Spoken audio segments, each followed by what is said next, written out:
प्रिय छात्राओं, आज हम इनकम टैक्स का नया अध्याय प्रारंभ करने जा रहे हैं।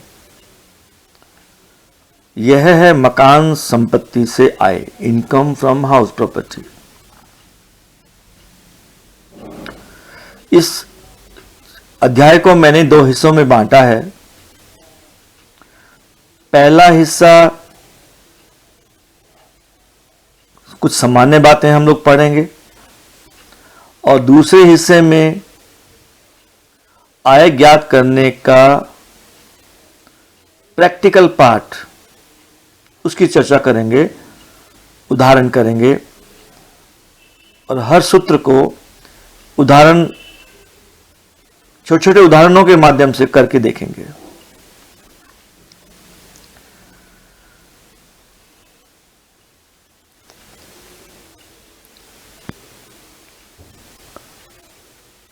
इस शीर्षक में मकान, भवन और उनके साथ लगी भूमि से आय की गणना की जाती है। यहां मैं बताना चाहूंगा साथ लगी भूमि का क्या अभिप्राय है। एक भूमि है, इस पर ये मकान है।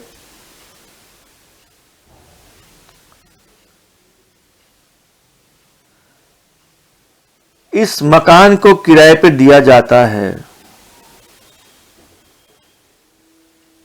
और जिसे ये मकान किराए पे दिया जाता है उसी को ये भवन भी किराए पे दिया जाता है, ये भूमि भी किराए पर दी जाती है।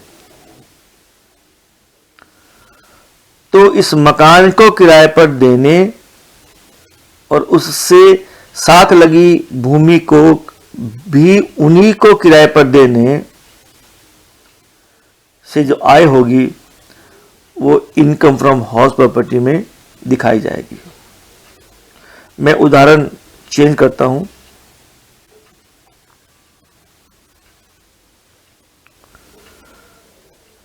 भूमि यहां है,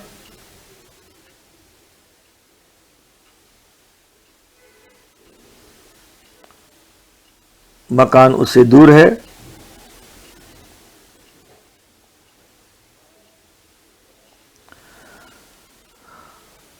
भूमि को किराए पे दिया करदाता ने एक्स व्यक्ति को,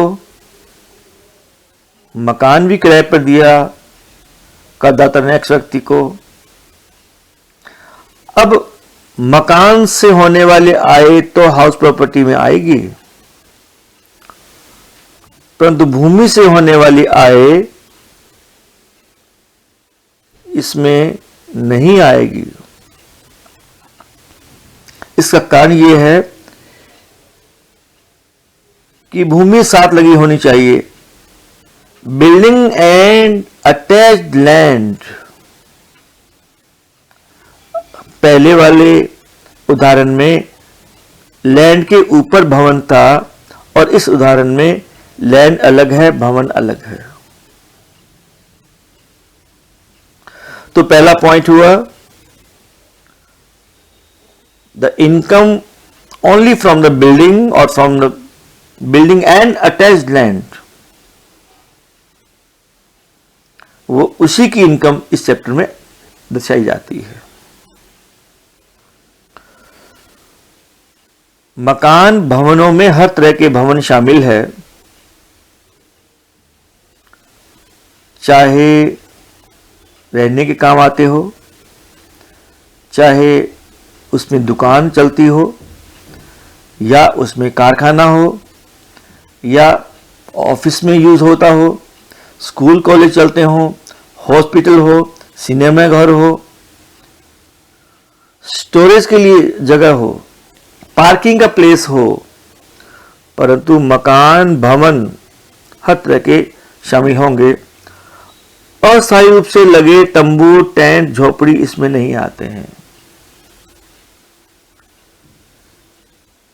ये टेम्परेरी स्ट्रक्चर नहीं होता, टेम्परेरी स्ट्रक्चर होता है, परमानेंट स्ट्रक्चर नहीं होता।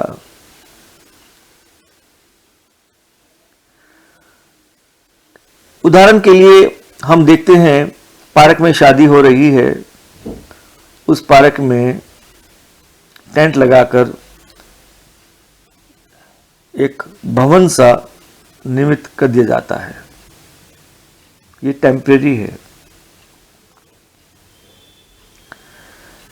किसी जगह पर किसी ने सड़क पर निर्माण कार्य करना है और उसका सामान रखने के लिए एक झोंपड़ी बना दी जाती है, टेम्परेरी शेड बना दिया जाता है जिसमें सामान रखा जाता है।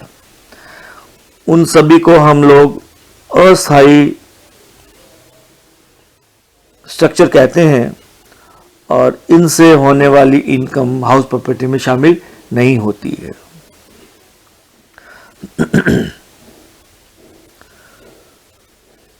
हो सकता है मकान के साथ कोई खाली भूमि लगी हो या मकान बिना खाली भूमि के हो। साथ लगी भूमि किसी भी उद्देश्य के हो, परंतु भूमि के साथ कोई भवन ना हो तो भूमि की आय इस चैप्टर में शामिल करेंगे और भवन की आय इस चैप्टर में शामिल करेंगे और भूमि की आय अदर सोर्सेज में। इसके बारे में मैं अभी चर्चा कर चुका हूं।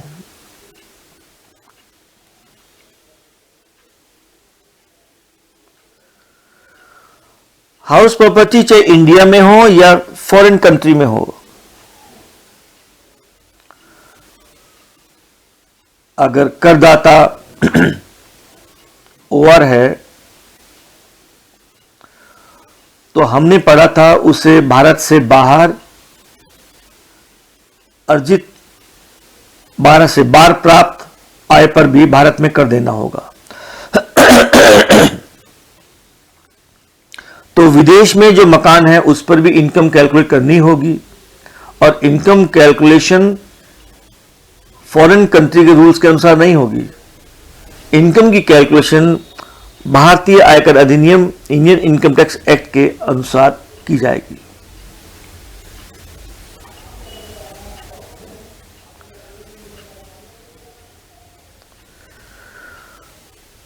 करदाता उस मकान का तथा उसके साथ लगी भूमि का स्वामी होना चाहिए। यह बहुत आवश्यक है। जिस हाउस की बात कर रहे हैं उसके साथ अटैच लैंड की बात कर रहे हैं, करदाता उसका स्वामी होना चाहिए, मालिक होना चाहिए। कोई भी व्यक्ति किराए पर मकान लेकर अन्य किसी को किराए पर दे तो सकता है, परंतु अन्य किसी को दिए गए किराए से होने वाली आय वो इनकम फ्रॉम हाउस प्रॉपर्टी में टैक्सेबल नहीं होगी, वो अन्य किसी हेड में टैक्सेबल होगी। इसलिए आवश्यक है कि करदाता उस मकान का उसके साथ लगी भूमि का स्वामी होना चाहिए। अब कोई ऐसी भूमि है, मकान है जो कंट्रोवर्शियल है, झगड़ा है भाइयों में, तो इनकम टैक्स एक्ट में कहा गया है उस विवादास्पद भवन तथा भवन से लगी भूमि का वह व्यक्ति मालिक माना जाएगा आयकर चुकाने की दृष्टि से जिसे उस मकान से फायदा हो रहा है। एक्स का मकान है, वाई ने कब्जा कर रखा है, कई वर्षों से केस चल रहा है, मालिक तो एक्स है। अब भूमि चूंकि कंट्रोवर्शियल हो गई, कोर्ट में केस है, वाई उस मकान से किसी प्रकार की आय प्राप्त कर रहा है, यद्यपि वह मालिक नहीं है, फिर भी वाई को इनकम फ्रॉम हाउस प्रॉपर्टी के अंतर्गत उस मकान से होने वाली हर प्रकार की आय पर कर चुकाना होगा।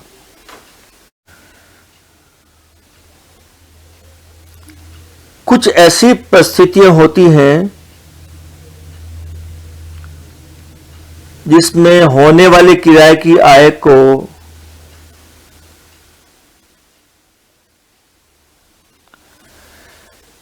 इस शीर्षक के अंतर्गत दिखाया जाएगा। विशेष उदाहरण है ये, अगर किसी का हाउस किसी करदाता के लिए गुड्स के रूप में है अर्थात वह मकान बनाकर या खरीदकर बेचने का कार्य करता है और उसके पास कुछ मकान ऐसे खरीदे हुए या बनाए हुए स्टॉक के रूप में रखे हैं, तो भी ऐसे मकान के संबंध में जो आय होगी वह इनकम फ्रॉम हाउस प्रॉपर्टी मानी जाएगी। अगर किसी व्यक्ति का कार्य व्यापार ही मकान रेंट पर देना है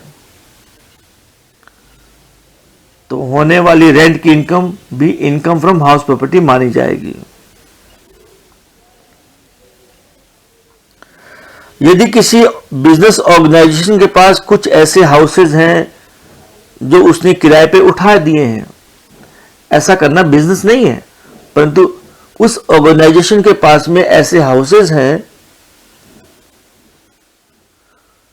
जो उसने किराए पर उठाए हैं, तो जो किराया मिलेगा वो उस बिजनेस ऑर्गेनाइजेशन की बिजनेस इनकम नहीं होगी, वह इनकम फ्रॉम हाउस प्रॉपर्टी में काउंट होगा। यदि दो या दो से अधिक व्यक्ति एक ही मकान के मालिक हो, ज्वाइंट ऑनर हो, और यह मालूम है कि उसमें उन सभी का शेयर कितना है,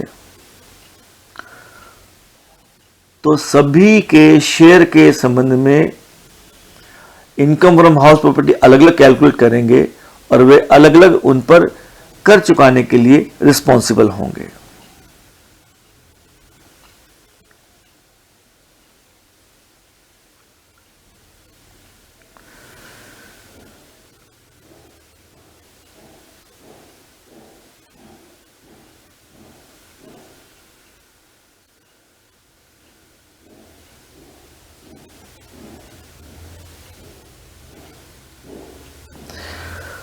कुछ ऐसी परिस्थितियां हैं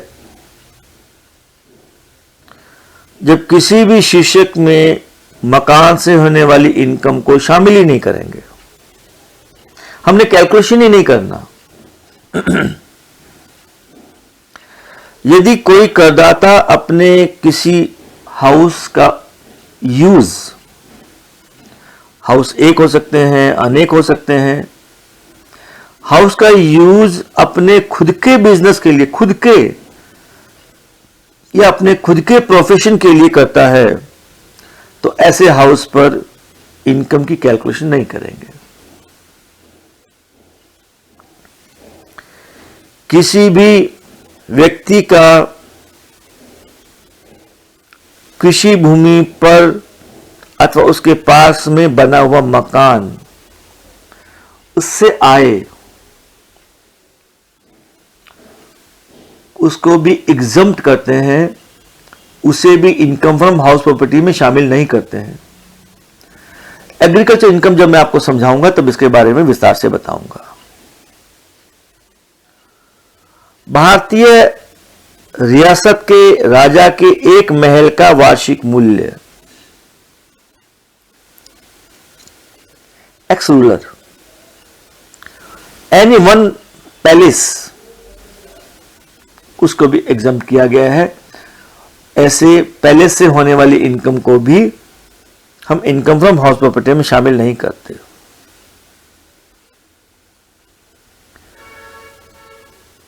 कुछ हाउसेज, बिल्डिंग्स का पर्पस, यूज का अलग होता है, जैसे स्थानीय प्राधिकरण, विकास संस्था, वैज्ञानिक शोध संघ, research institute, university, college, hospital, games association, trade union office, trust, charitable trust, पुण्यार्थ उद्देश्य के लिए बना हुआ ट्रस्ट, उसके बिल्डिंग, पॉलिटिकल पार्टी की अपनी बिल्डिंग, ऑफिस, खादी एवं ग्राम उद्योग व बोर्ड, इन सब की बिल्डिंग से होने वाले इनकम को भी इनकम फ्रॉम हाउस प्रॉपर्टी में शामिल नहीं किया जाता है।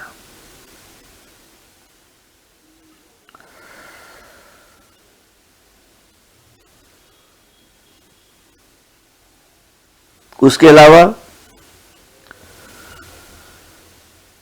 करदाता का कोई एक या कोई दो मकान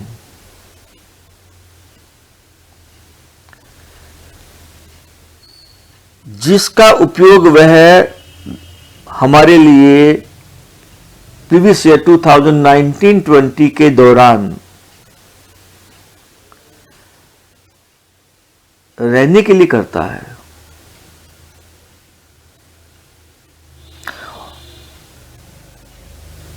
तो ऐसे मकान से इनकम भी छोड़ दी जाती है। ये जो मैंने पीले रंग यूज किया है, ये 2019-20 गत वर्ष का परिवर्तन है। गत वर्ष प्रीवियस ईयर 2019-20 से पहले स्वयं के कार्य में उपयोग में आने वाले केवल एक मकान पर कर मुक्ति मिलती थी। प्रीवियस ईयर 2019-20 से अब एक के साथ में अगर दो मकान है तो भी दोनों पर जो स्वयं के रहने के काम में आते हैं उस पर कर मुक्ति मिलेगी।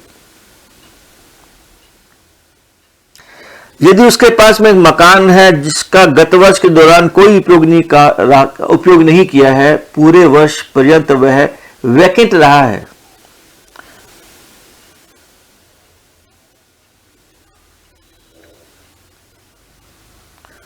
तो ऐसे मकान की इनकम को भी इनकम फ्रॉम हाउस प्रॉपर्टी में शून्य के रूप में दिखाया जाता है, नहीं दिखाया जाता है।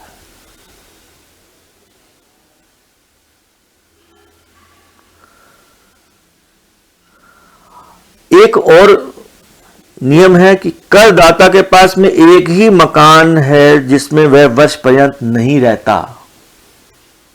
क्यों? नौकरी अथवा पेशे की वजह से किसी अन्य स्थान पर रहता है।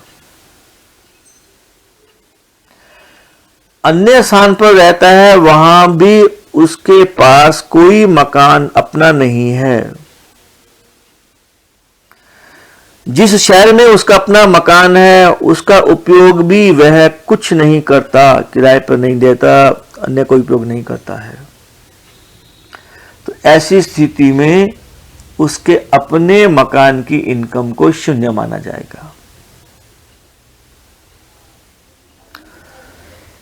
एक पॉइंट और है, करदाता का बिजनेस है मकान बेचना बनाकर, और अगर उसके पास में कोई house property as closing stock है और उसको रेंट पर देने से या अन्य किसी तरीके से उसकी इनकम नहीं होती है, तो इस मकान संपत्ति की इनकम को भी शून्य कर दिया जाएगा। जिस फाइनेंशियल ईयर में यह मकान बनकर पूरा हो जाता है और अथॉरिटीज से मकान बनकर पूरा हो जाने का सर्टिफिकेट ले लिया जाता है, तो केवल उस फाइनेंशियल ईयर में तथा उसके बाद के फाइनेंशियल ईयर तक ही मुक्ति मिलती है, केवल 2 वर्ष तक। अगर करदाता ने 2019-20 प्रीवियस ईयर में कोई मकान ऐसा बनाया है जिसको बेचने का वह व्यवसाय करता है, उसका और किसी तरीके से किराए पर देने का या फायदा लेने का 2019-20 में उपयोग नहीं करता है, 1920 में मकान बना है, तो ऐसे मकान से होने वाली आय 1920 में और 2021 में शून्य मानी जाएगी। मेरे अभी तक का इस चैप्टर का जो पॉइंट्स एक्सप्लेन किया गया है, एक बात से आपको शायद कंफ्यूजन हो रहा है।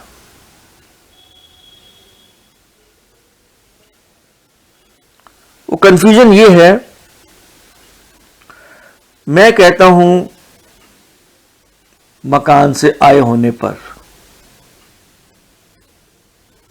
क्या अभिप्राय है? देखिए, मकान से 2 तरह की आय हो सकती है।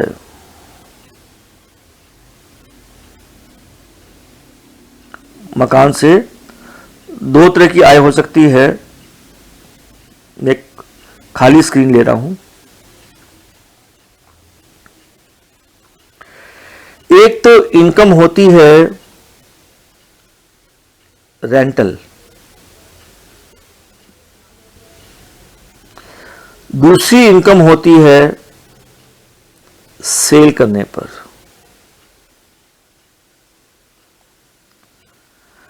जो रेंटल इनकम होती है उसे दिखाते हैं हाउस प्रॉपर्टी में,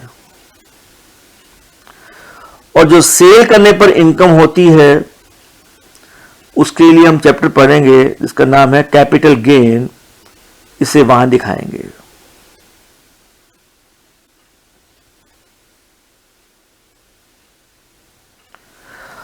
अब रेंटल के लिए भी दो बातें।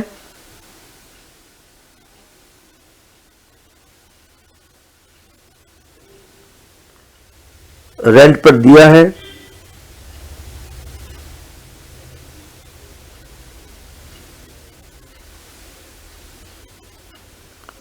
रेंट पर नहीं दिया।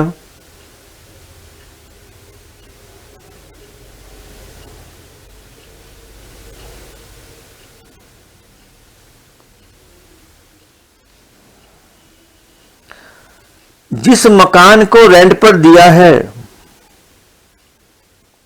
वो तो स्पष्ट है, बदले में रेंट मिलेगा।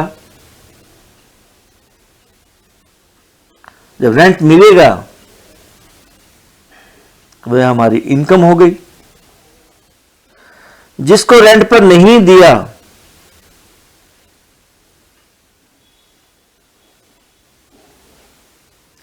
इनकम टैक्स में ऐसे मकान पर भी इनकम ज्ञात करके टैक्स लगाया जाता है। यह बड़ी नई बात है आपके लिए। इनकम टैक्स एक्ट यह कहता है जिस हाउस को आपने रेंट पर नहीं दिया है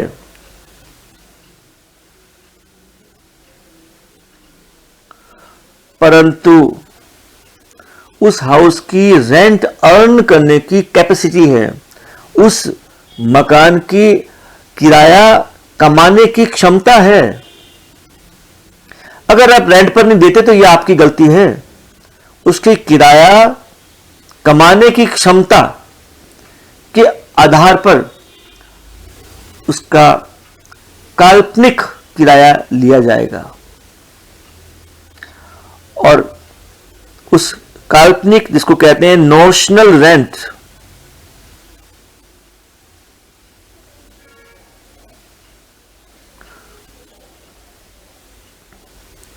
नोशनल, उसके नोशनल रेंट पर कर लगाया जाएगा। किराए पर दिया है तो किराया मिला, किराए पर नहीं दिया तो आपने किराए पर क्यों नहीं दिया? क्या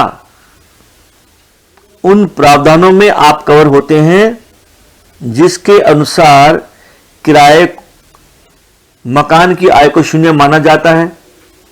हां, जैसे खुद रहते हैं, ठीक है, किराए शून्य मान लेते हैं। स्वयं के बिजनेस के काम में लेते हैं, ठीक है, शून्य मान लेते हैं। फिर भी आपने एक मकान अपने पास में रखा हुआ है, 1 महीने के लिए किराए पे दिया, 11 महीने खाली पड़ा रहा। ऐसी परिस्थिति में ऐसे मकान पर नोशनल रेंट की गणना करेंगे और उस पर आयकर अधिनियम के अनुसार करदाता को कर चुकाना पड़ेगा। ये नोशनल रेंट वाली बात नई है।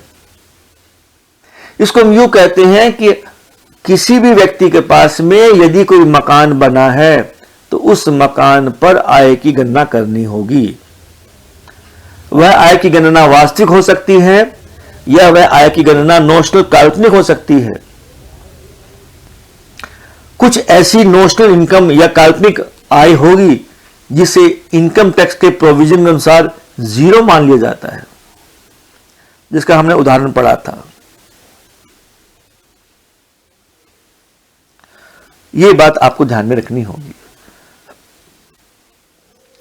ये भी हो सकता है मकान का किराया तो एक साल भर का लाख रुपए है, आप लेते हैं 70,000, 30,000 कम क्यों लेते हैं? तो इनकम टैक्स में इस बात का भी ध्यान रखा गया है कि वास्तविक किराया भी नोशनल रेंट से कम नहीं होना चाहिए। जितने किराया बनता है उतना लिया जाएगा। आप किसी से अगर कम किराया वसूल करते हैं तो इसका अभिप्राय ये नहीं है कि हम कम किराए पर को ही आय मानेंगे। तो ये नोशनल रेंट का आप कॉन्सेप्ट समझकर फिर दोबारा से जब वीडियो देखेंगे आपको लगेगा कि बिल्कुल अब ठीक से आप बिंदुओं को समझ पा रहे हैं।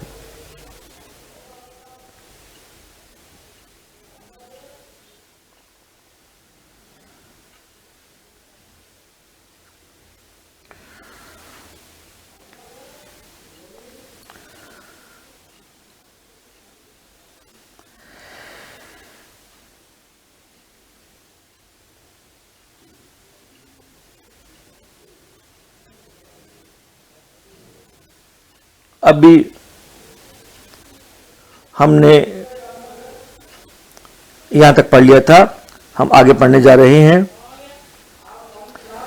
निम्न परिस्थितियों में मकान संपत्ति से आय कर योग्य होती है, परंतु उसे मकान संपत्ति शीर्षक में नहीं दिखाएंगे, अपितु अन्य किसी शीर्षक में इसको दिखाया जाएगा। करदाता द्वारा अपने कर्मचारी से प्राप्त किराया।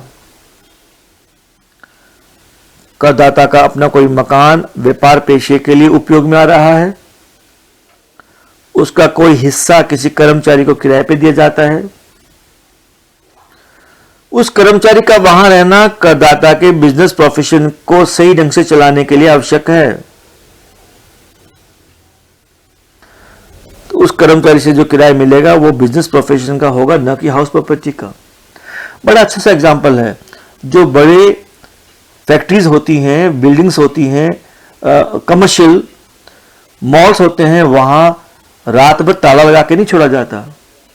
ताला लगाने के साथ साथ में वहां चौकीदार भी रहते हैं, वहां ऐसे व्यक्ति भी रहते हैं जो पावर सप्लाई वगैरह देखते हैं। उस चौकीदार को रहने के लिए वहां एक मकान दिया जाता है।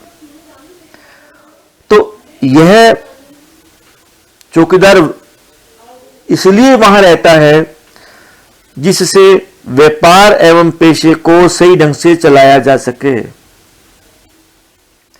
ऐसी परिस्थिति में अगर कोई करदाता अपने बिजनेस के काम में आने वाले मकान को किसी एम्प्लॉय को देता है और उससे रेंट लेता है, तो रेंट बिजनेस प्रोफेशन की इनकम मानी जाएगी, हाउस प्रॉपर्टी की इनकम उसे नहीं मानेंगे। इसी प्रकार से करदाता किसी संस्था को अपना भवन किराए पर देता है जो करदाता के व्यापार के लिए आवश्यक है, जैसे बैंक, जहां बहुत कर्मचारी है, उन सभी कर्मचारियों की सुविधा के लिए ट्रांजैक्शंस बहुत होते हैं। उस ऑर्गेनाइजेशन ने अपने एरिया में ही ब्रांच खोल रखी है, बैंक की अनुमति दे रखी है, या पोस्ट ऑफिस खुला हुआ है।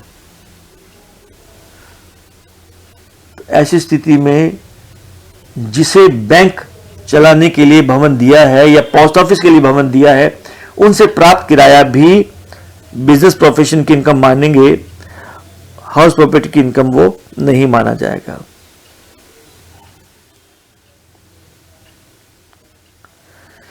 इसी प्रकार से अगर करदाता ने कोई हाउस रेंट पर लिया है, उसको फुल्ली या उसका कोई पार्ट अन्य किसी को रेंट पर दे देता है, इसका वर्णन मैंने शुरू में किया था। इसे सबलेटिंग कहते हैं, उपकिराया। और सबलेटिंग से जो इनकम होगी वह इनकम फ्रॉम हाउस प्रॉपर्टी नहीं होगी, वह इनकम फ्रॉम अदर सोर्सेज होगी। ये बात आपको ध्यान में रखनी चाहिए। केवल मकान मालिक ही अपने मकान से किराया प्राप्त करता हो तभी हाउस प्रॉपर्टी होगा।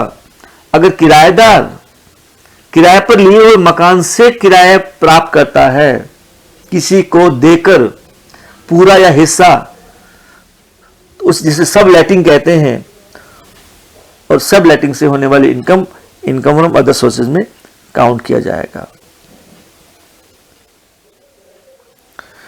यदि हाउस अथवा उसका कोई भाग किसी व्यक्ति को पेइंग गेस्ट के रूप में दिया जाता है, तो पेइंग गेस्ट से जो प्राप्त होगा, पेइंग गेस्ट से प्राप्त होने वाली राशि वो मकान शीर्षक में नहीं लिखी जाएगी। ऐसा क्यों होता है? पेइंग गेस्ट वो होता है जो करदाता के मकान में रहेगा, मकान के निश्चित कक्ष या अन्य स्थान का भी उपयोग करेगा, वहीं भोजन करेगा, उसके बिजली पानी के खर्चों का भुगतान भी करदाता अर्थात मकान मालिक करेगा, मकान मालिक के मकान की सुविधाओं का उपयोग भी वह पेइंग गेस्ट रहने वाला व्यक्ति करेगा। मतलब मकान में रहने का किराया और सुविधाओं को उपयोग में लेने का किराया, दोनों का मिश्रित भुगतान किया जाता है। और जब दोनों का मिक्स्ड पेमेंट किया जाता है, जिसको कहते हैं कंपोजिट रेंट, तो मकान का कितना है और सुविधाओं का कितना है मालूम है क्या? नहीं। तो ऐसी स्थिति में पेइंग गेस्ट से जो प्राप्त होता है वह हाउस प्रॉपर्टी में नहीं लिखा जा सकता, क्योंकि उसमें मकान के अलावा अन्य सुविधाओं का किराया भी शामिल है। इसी प्रकार से कोई व्यक्ति अपना भवन किराए पर देता है, भवन के साथ साथ वह मशीन भी देता है, फर्नीचर भी देता है, उसके साथ में वो लिफ्ट की फैसिलिटी भी मिलती है, चौकीदार की फैसिलिटी भी मिलती है, जिम की फैसिलिटी भी मिलती है, टीवी की फैसिलिटी भी मिलती है, इत्यादि इत्यादि कई फैसिलिटीज मिलती है। बड़े शहरों में अक्सर होता है, और उन सब का कंपोजिट रेंट मकान मालिक वसूल करता है। रेंट किस हेड में टैक्सेबल होगा? हमारा उत्तर इस बात पर निर्भर करता है कि क्या यह संभव है मकान का किराया और सुविधाओं के किराया अलग अलग करना।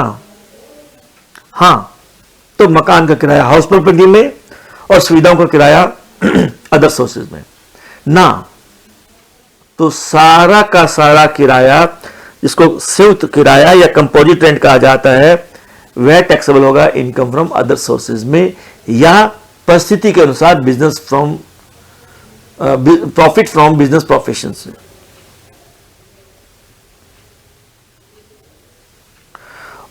और थ्योरी का हमारा लास्ट पॉइंट है, जो स्पेशल पॉइंट्स कह सकते हैं।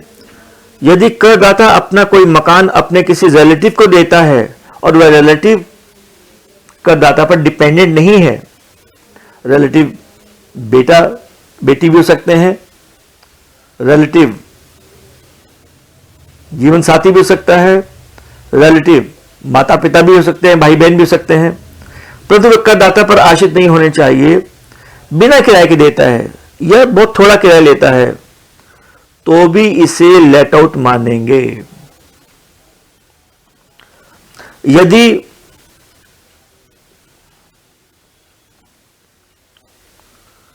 करदाता अपना कोई मकान अपने एम्प्लॉयर को दे देता है और वह एम्प्लॉयर उसी मकान को बिना किराए के या कंसेशनल रेंट पर करदाता को दे देता है,